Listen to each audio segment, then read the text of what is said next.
dimiripkan dengan latar belakangnya. Misalnya yang di jadi cover ini, yang tadi minta maaf, itu kan sebentar. Ada tulisan Arab di belakangnya, di tengah lukisan itu, tetapi warnanya mirip dengan dasarnya.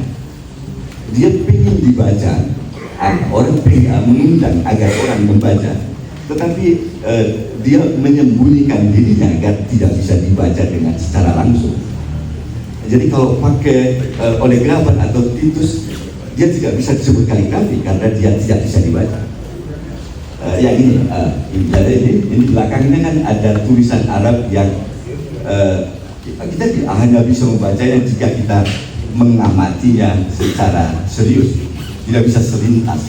Yang berbeda jika kita menemukan lukisan kaligrafi, dari jauh aja kita bisa lihat, oh itu Allah, oh itu innalillahi wa inna ilaihi raji'un dan lain sebagainya.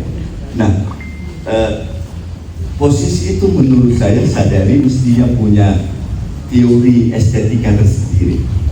Saya tadinya mengharap Pak Yus, dan saya kira pengalamannya mendampingi Pak Sadari memungkinkan bisa merumuskan estetika Sadari yang khas. Dia berdiri di antara keduanya, dia sadar, dia bukan ikut-ikutan. Jadi dengan sadar, misalnya dalam salah satu tulisannya di ceramah di Muhammadiyah, Sadari ini Muhammadiyah, berulang kali diundang di Muktamar Muhammadiyah, dan salah satunya misalnya dia membicarakan kaligrafi, membicarakan seni dan seterusnya. Di salah satu ceramah di Surakarta, dia menyatakan modern itu mestinya beragam, enggak tunggal. Modern dalam seni rupa itu di Indonesia misalnya awalnya formalisme, kemudian realisme, dan ujungnya mestinya seni religius. Dan seni religius yang dia maksud bukan melulu agamis, tetapi dia merumuskannya kalau tidak salah itu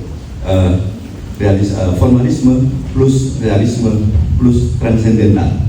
Itu yang disebut dengan seni religiusnya Pak Sadari.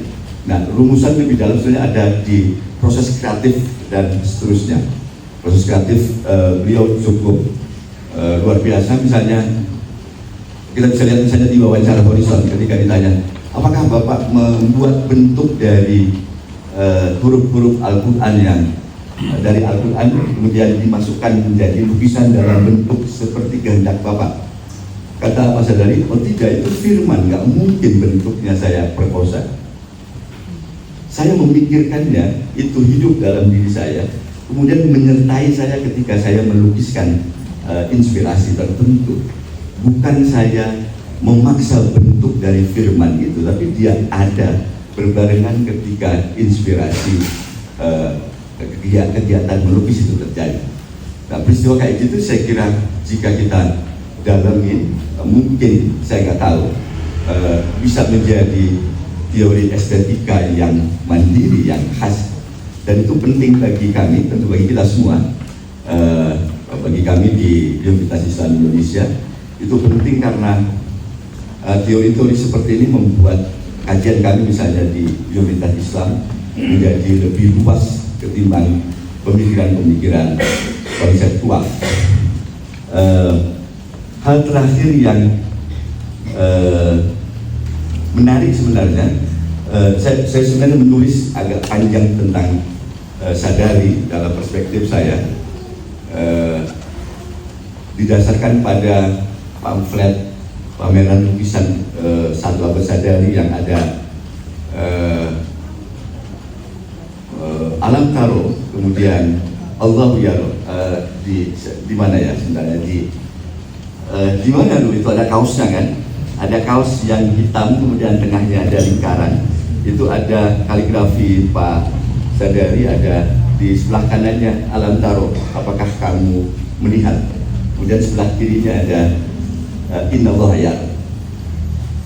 Itu menurut Samir Akef adalah teori estetika Islam yang bisa ditelusuri, bahwa kita untuk bisa melihat Taro itu bisa melihat, kita harus memandang lebih dalam, karena penglihatan kita belum tentu membuat kita mendapatkan realitas. Dibutuhkan sesuatu yang mendalam.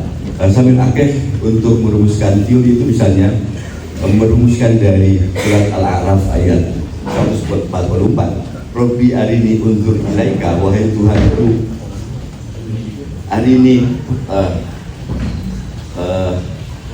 ini aku melihat, perlihatkanlah kepadaku, unzur ilaika, agar aku bisa memandangmu. Jadi Musa merasa melihat sesuatu, tetapi dia tidak menemukan sesuatu. Karena itu dia merayu agar Tuhan unzur ilaika, memunculkan diri. Bagi Samir Akeh, pada saat kita melihat satu lukisan, kita melihatnya, kita menatapnya, tetapi harus lebih dalam lagi agar si realitas itu memunculkan dirinya.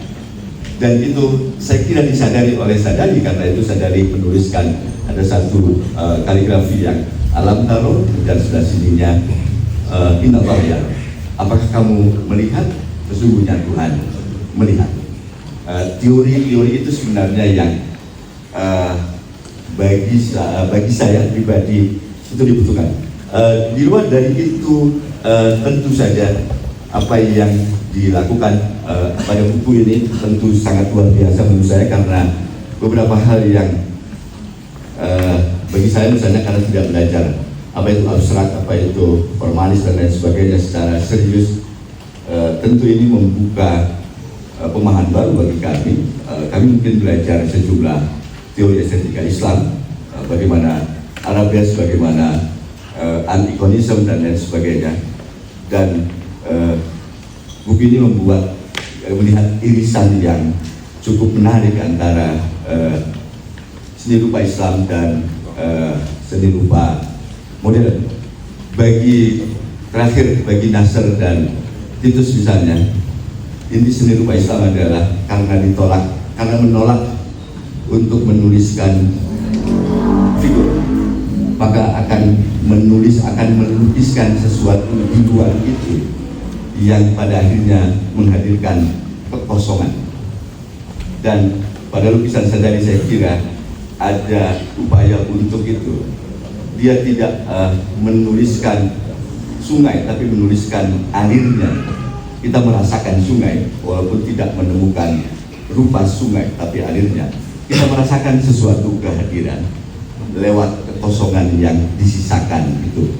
Dan itu saya kira bagian dari apa yang disebut oleh Ibn Sina tentang mungkin wujud, bahwa realitas ini tidak pernah ada secara serius. Realitas ini ada dalam kemungkinan, ada, tidak ada, dan seterusnya. Dan itu yang memungkinkan apresiasi bisa terus mendalam, terus lebih dalam lagi, terus lebih naik lagi, yang dalam Sadra menyebutnya sebagai harokah jauhariyah, pergerakan inti yang semakin dalam. Terima kasih.